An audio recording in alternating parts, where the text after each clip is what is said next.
Assalamu alaikum and welcome back to our channel AI Era Islamic Abrahamic Wisdom. It's good to be back. Today we are doing a really fascinating deep dive. We're going to be discussing Mr. Zahir Ahmad Mir's work on the economic governance model of Hazrat Abu Bakr as-Siddiq. May Allah be pleased with him. It's a foundational topic, and the source material is incredibly rich. It really is. And for everyone listening, if you find this kind of deep dive valuable, please subscribe to our channel, give this video a like, and please do share it with your friends. It helps us keep these conversations going. It really does. So our mission today is, well, it's pretty ambitious. We're not just looking at history for history's sake. No, not at all. We're trying to extract the core principles. We're talking about economic stability, moral accountability, financial justice, all from an administration that's 14 centuries old. And it was a system where ethics weren't just a suggestion box. They were the very foundation of the economy. The structural steel, you could say. Okay, let's unpack this then, because the thing that immediately jumps out from the sources is just how radical a philosophical shift this was. It's a totally different way of looking at wealth and markets compared to, how we might see them today. It's a complete worldview. And that's the starting point. The core idea is the total rejection of the economy as some kind of neutral, amoral machine. A machine that's just there to maximize profit no matter the cost. Exactly. For this administration, the market was absolutely not a moral vacuum. You couldn't just suspend your ethics when you walked into the marketplace. And this gets us to some really key definitions in the material. The first one is that the economy was seen as a moral ecosystem. I love that phrase. It's powerful, isn't it? It really is. It suggests everything's interconnected. If one part gets poisoned by corruption, the whole system, the whole thing gets sick. It implies a natural order, and it creates a sense of systemic responsibility. And part of that ecosystem was redefining ownership itself. Wealth wasn't seen as your absolute property. Right. It was understood as a trust from God, an amana. And that single idea, that one redefinition, it changes everything about how you relate to your money, your assets, your business. So if it's a trust, that means I'm not really an owner. I'm more of a steward. A caretaker. Your steward. And with that role comes serious obligations, both moral and, crucially, legal. What kind of legal obligations? I mean, how do you enforce a philosophical concept like stewardship? Well, for starters, the burden of proof is on you. You, the steward, have to be able to show that your wealth was acquired through legitimate, honest means. It's not on the state to prove you were corrupt. It's on you to prove you were honest. Wow, that flips the script completely. It does. And it also means that wealth can't just sit there. It has to serve a purpose for society. Hoarding wealth, just accumulating it for its own sake, becomes a violation of that trust. So idle money is essentially a breach of contract. In a way, yes. A breach of a sacred trust. And that means the marketplace itself, the physical place of trade, it also changes. It's no longer just a place for competition. It becomes a place of accountability. Exactly. Every single trade, every price, every contract is measured against a moral yardstick, not just a profit one. And this is the connection that, for me, ties the whole model together. The sources say financial justice and social justice were seen as inseparable. You cannot separate them. You can't claim to have a just society if your financial system is built on exploitation. It's a contradiction. I think for anyone listening today, that's maybe the biggest takeaway. Economic governance was a direct extension of faith and action. It wasn't some separate, secular thing you did from 9 to 5. No, your ledger was a direct reflection of your ethics, which means the stakes for getting it wrong. They're not just financial. It's a moral failure, a spiritual failure. A profound one. And that creates a very, very powerful deterrent right from the start. So you have this high-minded philosophy, this idea of a moral ecosystem. But philosophy doesn't stop fraud. You need laws, hard, practical laws. And this is where the sources shift to the administration's policy of zero tolerance for corruption. And this wasn't just, slapping on some new regulations. No, this was treating corruption as a contamination. A poison that could kill the entire ecosystem we just talked about. So it required an immediate, absolute rejection of certain practices. A very hard line was drawn, and it was very specific. Let's go through that list, because the details really show how comprehensive this was. They weren't just talking in principles. They were targeting specific actions. Right. It starts with the obvious. Fraudulent activities. Any kind of deceit, misrepresenting the quality of goods, anything like that was out. Okay, standard enough. But then it gets more specific. Hoarding. The source calls it idikar. And this is so important. This isn't just about a merchant stocking up on inventory. Right. There's a difference between smart business and something else. A huge difference. Hoarding here means deliberately withholding essential goods from the market. With the intent of creating a fake shortage to drive prices sky high. Exactly. It's malicious. The intent is to exploit public need. So how do they enforce that? I mean, how do you prove intent? It often came down to social necessity. If a city was facing, say, a wheat shortage, and a merchant was found sitting on massive untouched stockpiles, the state could step in. And do what? Just seize it, compel a sale, force the goods onto the market at a fair, just price. Because again, the market exists to serve the people, not the other way around. So that's hoarding. What else was on the list? Price manipulation of any kind. And maybe the most fundamental one, using false weights and measures. That seems like such a small crime, shaving off a few grams here and there. But think about the impact. For a poor family buying flour or dates every day, those few grams add up. It's a systemic theft. It's the difference between having enough and going hungry. And it completely shatters trust. If you can't trust that you're getting what you paid for, the whole market mechanism breaks down. It's a betrayal of the basic contract between buyer and seller. And the list wasn't just for private merchants, right? It also covered misuse of public funds. A complete firewall. It applied to everyone, from the smallest shopkeeper to the highest state official. And the reason these crimes were treated so seriously was the philosophy behind it. Any of these acts, from false weights to embezzlement, was seen as a violation of trust with Allah and society. That's the critical framing. You're not just stealing money. You're breaking the sacred moral contract that holds society together. So if you're a state official and you misuse money from the public treasury, the Bait al-Mal, you're not just an embezzler. You've failed in your duty as a steward of the community's wealth. It elevates the crime far beyond a technical financial offense. It's a moral crime, a spiritual one. And it demanded a serious reckoning. This all sounds very controlling. I think for a modern listener who often hears freedom equated with no rules, this raises a big question. The sources say markets were allowed to function freely. How do you balance that freedom with such strict moral control? That's the million-dollar question, isn't it? Yeah. But they understood something very profound. Which was? That freedom without morality becomes oppression. It's that simple. If you have absolute, unchecked freedom in the market, the powerful will always, inevitably, crush the weak. So the goal of the rules wasn't to kill the market, but to stop it from becoming a tool of oppression. Precisely. The constraints were surgical. They targeted specific abuses. We mentioned no price manipulation. Right. And no creating artificial shortages. They also went after monopolistic behavior. That's a huge one, because a monopoly is, by definition, a form of oppression. It dictates all the terms. Which kills competition and allows for systemic exploitation. So that was a key defense. But perhaps the most relevant one for us today is the ban on exploiting crisis situations. What does that mean exactly? It means when there's a famine, a war, a natural disaster, Yeah.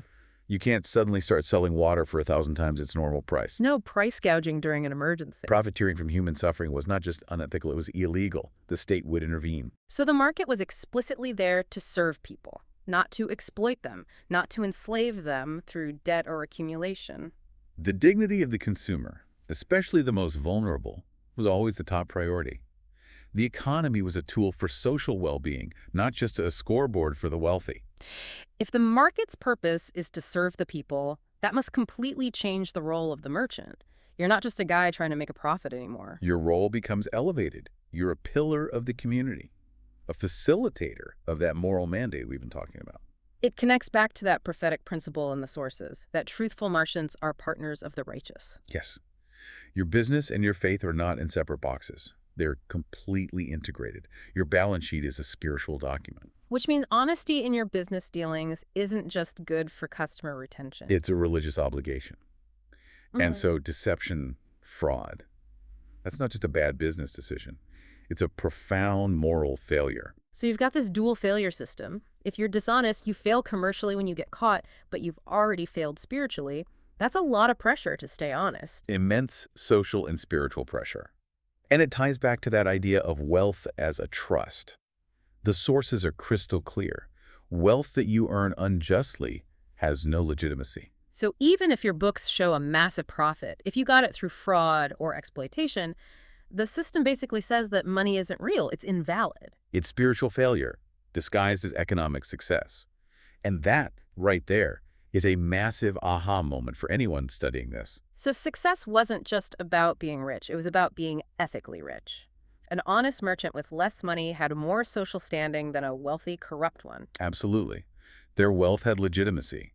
This gave the entire merchant class a vested interest in protecting the integrity of the market because that collective trust was their most valuable asset. And this whole system seems designed to protect the most vulnerable. It was entirely rooted in that.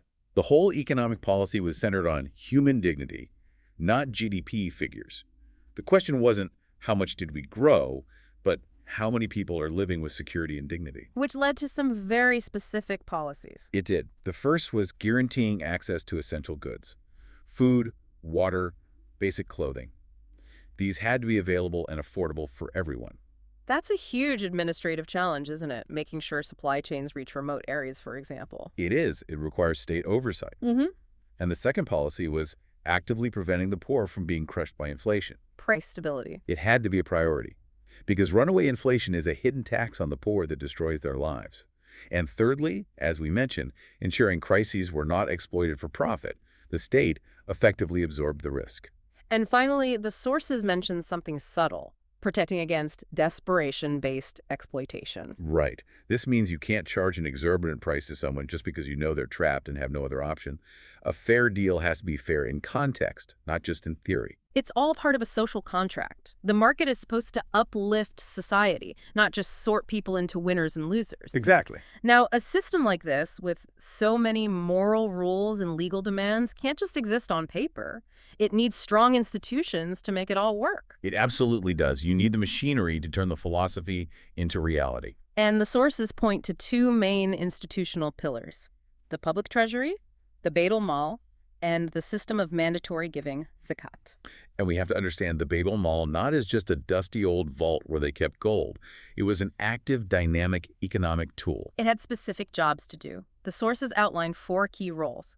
The first was being a comprehensive welfare safety net. A net to catch anyone who fell. The sick, the elderly, orphans, people hit by disaster. It guaranteed a basic level of security for every single citizen. Second, it was an anti-poverty instrument, so not just handing out aid. No, it was about actively fighting the root causes of poverty. It could mean providing tools or seed capital or training to help people become self-sufficient. To get them back into that moral economy as productive members. Precisely. The third role is, well, it sounds incredibly modern. It was a stabilizer during economic crises. Very sophisticated for its time. When there was a shock to the system, like a bad harvest, the Beit al-Mal was used for strategic intervention. How would that work? They might use the reserves to buy up grain when it was cheap, store it, and then release it back into the market at cost when a shortage hit. Which would completely undercut any merchant trying to hoard and price gouge. It short-circuited the incentive for exploitation and kept prices stable, especially for essentials. And the fourth and final role. It was the main tool for wealth redistribution. This is its most profound function. It collected revenue from various sources and intentionally channeled that money back to the parts of society that needed it most. It was constantly working to prevent wealth from concentrating in too few hands. Which brings us to a critical rule about how that money could be used. The sources are emphatic. Public funds were only for the public interest. Only. No exceptions. No vanity projects, no building huge monuments to the ruler, no consolidating personal power. That's so telling. The money had to be spent on functional things: welfare, infrastructure, defense. Because it wasn't the ruler's money. It belonged to the people. And that rule is the key to preventing the kind of decay we see in so many states when public money gets used for private glory. Okay, so that's the treasury. The other pillar was zakat. The sources describe refusal to pay it as economic rebellion. That's incredibly strong language, so what does this all mean? It means zakat wasn't seen as optional charity. It was a legally mandated, non-negotiable tax that was essential for the entire system's survival. And Caliph Abu Bakr enforced it rigorously. It was one of his first and most controversial acts. He saw refusal as an attack on the economic stability of the state itself, a rejection of the social contract. To him, it was rebellion. The willingness to use force to collect it just shows how central it was. The Beit al-Mal doesn't work without it. It's the engine. And zakat provided stability in very specific structural ways. First, it actively prevented the concentration of wealth. How does it do that? It's typically a 2.5% levy on stagnant wealth, on savings, gold, assets that are just sitting there not being used. So it creates an incentive to not let your money sit idle. It creates a cost for hoarding wealth.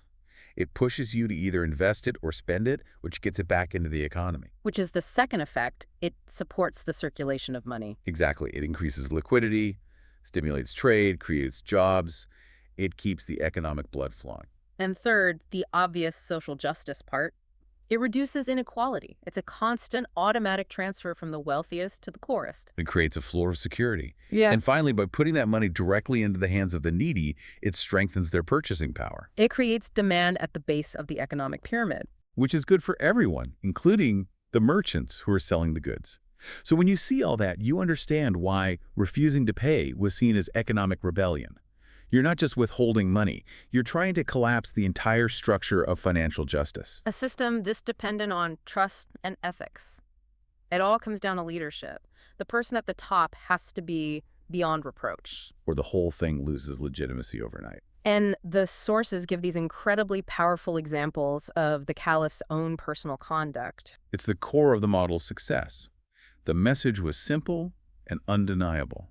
When the leader is economically clean, the system resists corruption.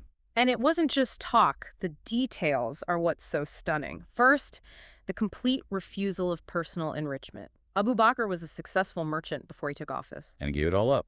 He stopped his private business to focus entirely on governance. Which immediately removes that primary conflict of interest, right? The line between public duty and private profit. It erases it. Then there's the fact he lived on a minimal allowance. He had to be convinced to even take a small stipend to live on. The message that sends to every other official is just huge. It sets the culture, service over gain. But the most powerful act, the one that resonates through history, is what he did before his death. Returning all the public wealth he had ever received. Every last coin of his stipend. He had his own finances audited and paid it all back to the treasury. He cemented the idea that the office is a temporary trust, and his resources are never, ever your personal property. That one act validates the entire anti-corruption stance. It proves the rules apply to everyone, even the person at the very top. It gives the system an unparalleled moral credibility. And that standard had to apply everywhere. The law had to be blind. Did it work? Was justice in the markets truly blind to wealth and status? The sources confirm it was. It had to be. Yeah. If there was one law for the rich and another for the poor, the moral framework would have been a hypocritical joke. So wealthy offenders were not protected. No. If a wealthy, influential person was caught cheating, they faced the same punishment as anyone else. In fact, their crime was seen as more serious because of the greater damage they could do. And powerful traders weren't immune. Your influence in the market didn't buy you a pass. Not at all. Power did not purchase exemption from economic law.